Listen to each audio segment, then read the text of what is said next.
Buenas, soy María Ramos, directora musical del Médico Musical, compositora y saxofonista profesional, ¿no? Nacida en Muguer, en Huelva, aquí en Andalucía, en la tierra del gran poeta universal Juan Ramón Jiménez. Antes de nada me gustaría daros las gracias por contar conmigo para esta entrevista, ¿no? La verdad que gracias de corazón. ¿Cómo fue tu formación musical? ¿Crees que actualmente la formación musical prepara al alumno o alumna para lo que va a encontrarse fuera en el mercado laboral? Bueno, pues mi formación musical comienza en el Liceo Municipal de la Música de Muguer, de mi ciudad natal, junto a su actual director, Iván Macías. Fue mi gran influencia desde que empecé con 10 años y posteriormente paso a formarme en los conservatorios superiores de Córdoba y de Sevilla, para posteriormente continuar en el Conservatorio de Ámsterdam, ¿no? Junto a Arno Borkan, un gran saxofonista,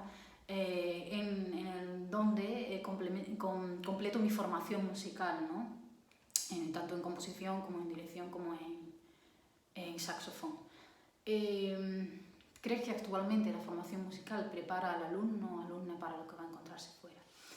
Bueno, pues esto es una pregunta un tanto difícil, ya que considero que la educación musical, tal como está planteada en España, en cierto modo no prepara al alumno como debiera, aunque es una pregunta un tanto individual, ya que depende del alumno, de la persona y del profesor, ¿no?, que le forma, o los profesores que pasan por esa formación de ese alumno. Lo cierto es que todo docente ha de formar a alumnos totalmente cualificados, totalmente íntegros, ya no solo como saxofonista o como compositor o como pianista, sino como músico, como artista. Es decir, ahí es donde está la esencia, en lo musical. Y entonces hemos de luchar por formar a estos artistas que en un futuro pueden llegar a estrenar obras o a componer algo o a ser grandes intérpretes de su especialidad. Evidentemente hemos de formar individualmente y conocer a cada alumno, y en este caso la educación ha de formar a gente totalmente competente que luche y que sepa lo que se va a encontrar en el mercado laboral en un futuro. ¿Cuál fue el mayor reto que tuviste que asumir en tu posición de directora y la mayor satisfacción? Pues sí que es cierto que cuando me propusieron dirigir el Médico Musical, fue para mí como dirigir tal musical de tal calibre, de tal dimensión, ¿no? Porque estamos hablando de 20, 21 músicos en un foso donde tú vas con unas cámaras para poder dirigir a esos actores, técnicos, escenógrafos, etcétera, que están arriba, están bajo tu tutela o bajo tu batuta, ¿no?, en este caso. Entonces, pues fue un reto bastante complicado, pero que bueno, yo dije, vamos allá, vamos a por ello, y fue así. La verdad que un musical que ha tenido bastante éxito y que seguirá teniendo, y bueno, fue una gran satisfacción, ya no solo por la dimensión de este espectáculo, de la importancia que ha tenido y trascendencia, sino también por compartir todo ello con grandes profesionales también, ya no solo músicos, mi orquesta, ¿no?, sino también grandes actores. Contamos con una gran plantilla de grandes profesionales y técnicos y luces y etcétera, ¿no? Y entonces pues es una gran satisfacción, ¿no?, el poder compartir lo que más te gusta, en este caso, que es trabajar de tu profesión con grandes profesionales, ¿no? ¿Te influye de alguna manera al dirigir el ser saxofonista? Como por ejemplo porque un mayor cuidado a la línea melódica, o piensas que tu instrumento principal es diferente al ser director o directora? Pues sí influye porque yo he tocado mucho en orquesta y entonces he estado en la otra posición de estar sentada ante un director y y saber exactamente tanto lo que siente el director como lo que siente los que estamos sentados, ¿no? Entonces, a la hora de dar, de transmitir musicalmente, a la hora de comprender al que está sentado, que tiene que hacer una respiración, o oye, esto a la hora de transmitir tu idea musical, a la hora de tomar contacto, de hablarle al músico, que también es profesional como tú. En ese caso he aprendido mucho de yo como saxofonista, como solista o como papel de orquesta que estuve haciendo y que he hecho. Entonces aprendes, ¿no? Aprendes a decir el trato cuál ha de ser, cómo has de transmitir, porque tú has estado sentada y te has visto en el otro papel. Entonces a mí sí que es verdad que me ha ayudado mucho como saxofonista. En cierto modo, la línea melódica, bueno, todo es general, ¿no? Cuando tienes la música, generalmente toda la música metida en tu cabeza, ¿no? Ya no piensas tanto en línea melódica, sino como en la idea musical de una obra de tal dimensión, ¿no? Estamos hablando de una obra de 2 horas 45, ¿no? Estamos hablando como si fuese una ópera. Entonces, en cierto modo, tú piensas más en la idea musical general más que en una línea melódica o a la hora de transmitir lo que sientes, lo que llevas interiormente musicalmente. ¿Qué es lo más complicado al dirigir un musical de éxito como El Médico? ¿Te resulta pesado volver a repetir muchas veces una misma obra o espectáculo? Bueno, lo más complicado es que todo vaya cuadrado, ya que yo estaba, por ejemplo, en Madrid, en el Teatro Apolo, como estábamos haciendo temporada, hicimos una primera temporada y este año estamos haciendo una segunda temporada que acabó en enero y que seguirá de gira, ¿no? Este musical seguirá de gira. Entonces, en este caso, yo estaba en el foso y dirigía a los músicos que estaban delante mía, claro está, pero yo iba con unas cámaras que me enfocaban y también iba con una pantalla puesta en un atril, aparte la partitura musical. Entonces ya te digo, ahí es donde está la complicación de cuadrar todo, porque tú estás dirigiendo a los artistas enfrente de una cámara, entonces ellos te ven por pantalla. Ahí es donde está la mayor complicación en cierto modo, es decir, el que todo vaya, el que todo tenga una conexión, porque ya lo visual en cierto modo se pierde y lo visual hace mucho. Entonces, en este caso, ahí era donde estaba la mayor complicación, el poder compaginarlo todo, el que todo vaya bien, porque ya no solo estamos hablando de que musicalmente la orquesta vaya bien junto con los actores, junto con los cantantes, ¿no? Sino que también la escena vaya bien, el movimiento de toda la escena, que tanto la bajada de los pilares o la bajada de toda aquella escenografía, ¿no? El movimiento del carro, bueno, todo lo que tiene que ver con escena, ¿no? Entonces ahí es donde estaba la mayor complicación, en el que todo fuese bien, sonidos, etcétera, ¿no? Es donde estaba la mayor complicación. ¿Te resulta pesado? Pues en este caso he de decir que no, que cada función era diferente. ¿Por qué? Porque siempre siempre que tocas, no tocas igual, es decir, siempre que interpretas o siempre que vas a ver como público, incluso como público vas a ver algo, nunca la primera vez es igual que la segunda ni que la tercera, entonces siempre hay algo que cambia en cada función, ya sea un cantante nuevo que venga y que haga otro fraseo musical, o ya sea otro tipo de artistas o de cantantes que, me refiero a músicos, perdón, otro tipo de músicos que estén interpretando la partitura, o cambio de vestuario que se haga a última hora, o un tipo de fallo que haya habido de escena y tienes tú que estar atenta a todo. Entonces ya te digo que la concentración es tan alta la que tienes que tener, que en cierto modo no se te hace pesado, ¿no? Es como tienes que estar concentrada y en cierto modo cada día es diferente. ¿Crees que tu trabajo es valorado por la gente que asiste de forma regular al musical? ¿O crees que se valora más en general la puesta en escena y todo lo que sobre el escenario? Pues yo creo que en cierto modo lo que la gente se lleva a su casa es el conjunto, ¿no? El conjunto de todo, de los cantantes, de la música, de la escena, de las luces, del vestuario. Yo creo que en la imagen de cada persona que asiste está ese conjunto en el cual todo es importante. Todo es importante, evidentemente.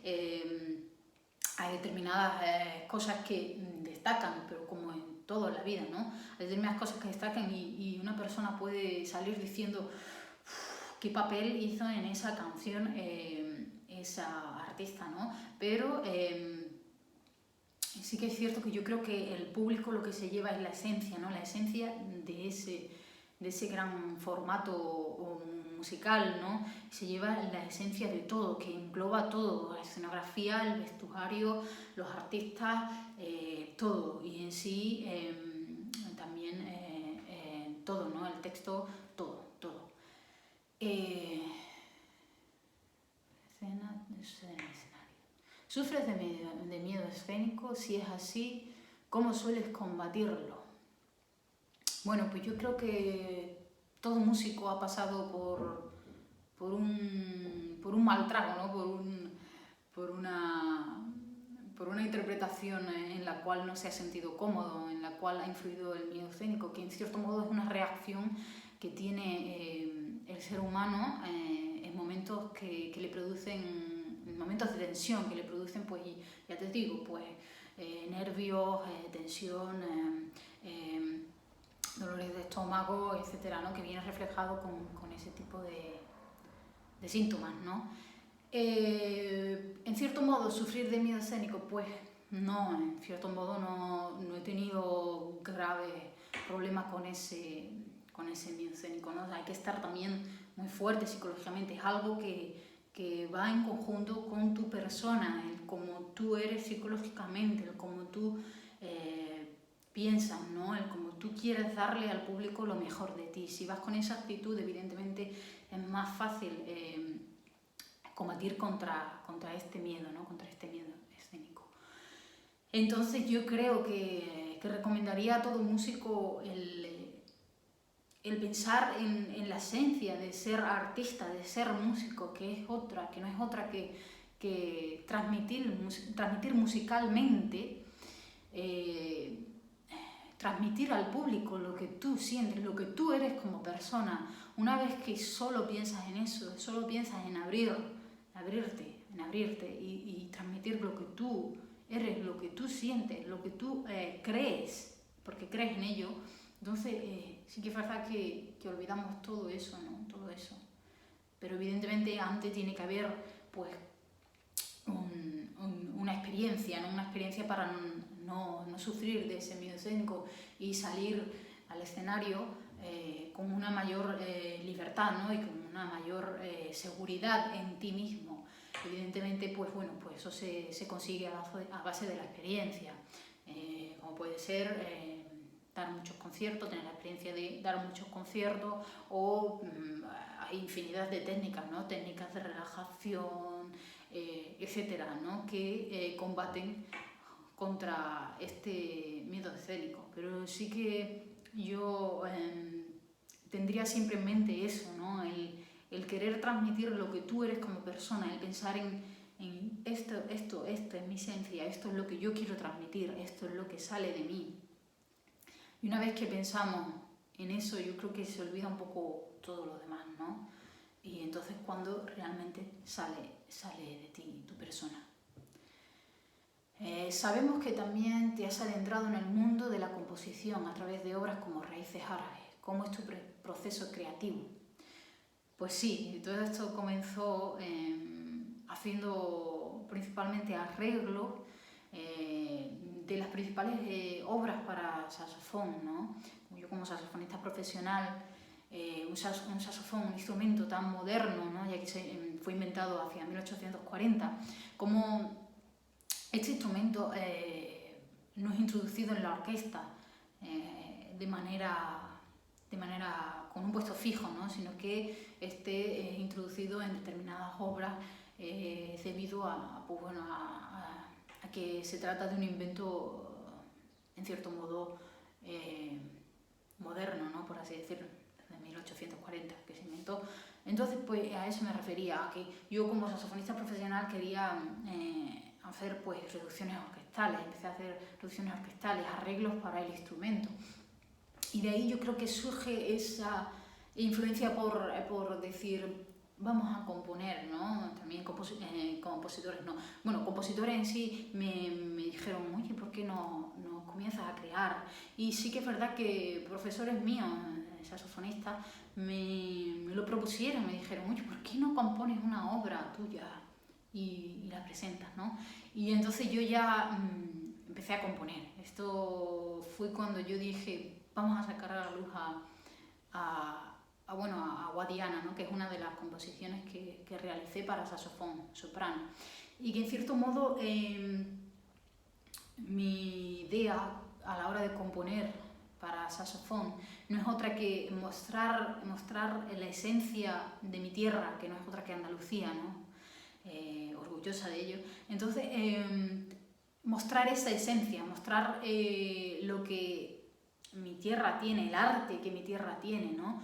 Y mostrar, pues, en cierto modo, la influencia que tiene el flamenco a nivel universal, ¿no? Y cómo podemos transmitir a través de nueva forma este arte, ¿no? Entonces, pues creo Guadiana, ¿no? Que como su nombre indica, hace referencia al río Guadiana que pasa por Huelva y por Portugal, por España y Portugal, ¿no? Por la península ibérica. Entonces, creo esta obra con cierto modo influencia flamenca, porque uso el taconeo a modo de percusión, también uso las escalas andaluzas, el tiempo de bulería también está ahí un poco mezclado. Y bueno, y ahora después pues creo raíces árabes, ¿no? Que no es otra que un reflejo de esa influencia que tuvieron los árabes en nuestra tierra, en Andalucía, como se asentaron aquí hasta la Reconquista en 1492, ¿no? Y cómo dejaron patente esa cultura, ¿no? Árabe, cómo está reflejada en la arquitectura, en la lengua, ¿no? En el habla, cómo está reflejada. Entonces, Raíces Árabes está basada en un poema de Manuel Machado, porque Andalucía también es una tierra de poetas. Entonces, Manuel Machado escribe a los 25 años un poema titulado Adelfos y cojo el comienzo de este poema o como inspiración para mi obra, ¿no? Raíces Árabes. El poema es precioso y lo introduzco en árabe como reflejo de esas huellas heredadas, ¿no? de los árabes. Entonces, el poema dice así: yo soy como la gente que a mí te revinieron, soy de la raza mora, vieja amiga del sol, que todo lo ganaron y todo lo perdieron, tengo el alma de nardo, del árabe español. Entonces es un poema precioso y que refleja en cierto modo esa influencia de que nosotros realmente estamos influenciados por esa cultura que en cierto modo vivió en Andalucía, se asentó en Andalucía y nos ha dejado en cierto modo, nos ha dejado parte de su cultura aquí, ¿no? Y bueno, y ahora pues sigo componiendo otras obras que basadas también en las diferentes provincias de Andalucía y en cierto modo en la historia de Andalucía, ya no solo la historia de Andalucía, sino también un poco pues reflejar el arte que hay en España, ¿no? Y en sí también el flamenco, ¿no? como arte universal. ¿Cómo piensas que va a afectar esta crisis al sector artístico y a la cultura en general en nuestro país? Pues esta crisis va a afectar, está afectando y va a seguir afectando. Evidentemente los conciertos han sido totalmente aplazados, por lo menos han sido cancelados hasta diciembre, es decir que son muchos los artistas que vivimos de eso. y que en cierto modo nos vamos a ver perjudicados por esta crisis, y que no solo van a ser esos meses, sino que a posteriori, hasta que no se invente una vacuna, en cierto modo la gente va a estar un poco reticente a ir a conciertos. Evidentemente todo pasa, ¿no? Y todo se recupera, pero que va a influenciar mucho, especialmente al sector cultural, pero en cierto modo se convierte en algo imprescindible ante tal grave problema, como es evidente, y se prescinde de la cultura. Pero bueno, desde aquí mandar un mensaje a todos los artistas, a todos los músicos, que sigan luchando, porque todo esfuerzo, todo trabajo, toda constancia, por todo aquello que nos dejamos la piel, por todo aquello que creamos en ello, se alcanza, ¿no? Y se consigue. Tarde o temprano el tiempo te lo devuelve, te lo da. ¿Nos podrías contar alguna anécdota que te haya ocurrido en tu trabajo? Bueno, pues más que anécdota, yo creo que es cosas bonitas, ¿no? Cosas que en cierto modo te animan a seguir luchando por tu carrera como profesional. Ya sea un pequeño mensaje que te deje un alumno, o una pequeña llamada que te haga una persona agradeciéndote el escuchar tu obra y decir, María, me has transportado, me has llevado a otro paisaje. O ya sea el agradecimiento de una madre, de un alumno, o ya sea el recibir un premio, ¿no? Y decir tú, gracias, porque a veces también necesitamos el que nos agradezcan, ¿no? Yo creo que esa es la mayor satisfacción, el tú dar, aunque no esperes nada a cambio, pero que con el paso del tiempo la gente en cierto modo te agradezca lo que has hecho, porque todo tiene su razón, y todo lo que hacemos tiene su razón si lo hacemos desde dentro, ¿no? Si lo hacemos con nuestra fuerza y nuestro coraje, nuestro entusiasmo, nuestra pasión, ¿no? Y yo creo que ese es el mayor agradecimiento, que todo aquello que hace lo hagas desde dentro de tu corazón, y que en cierto modo la gente le hagas sentir a la gente, o le hagas cambiar de opinión, o le transportes, o le hagas ver la vida de otra forma. Entonces yo creo que ahí es donde está la mayor satisfacción de tu trabajo, ¿no? Y bueno, yo creo que es ahí donde está la mayor satisfacción, ¿no? De esta profesión. Y bueno, y como mensaje final para los alumnas de la Escuela de Música de San Felipe Neri, pues bueno, transmitiros a todos de nuevo mi agradecimiento por contar conmigo para esta bella entrevista, y mandaros desde aquí mucho ánimo, mucha fuerza, mandaros lo mejor para estos tiempos, un gran abrazo, y transmitiros que si realmente amáis vuestra profesión, amáis la música, luchéis por ello, luchéis hasta dejaros la piel, por así decirlo, ¿no? Pero en cierto modo que trabajéis duro, que os forméis, que siempre intentéis crecer, ¿no? Solo sé que no sé nada, ¿no? Siempre intentando avanzar, siempre intentando seguir creciendo como persona y como músico. Muchas gracias.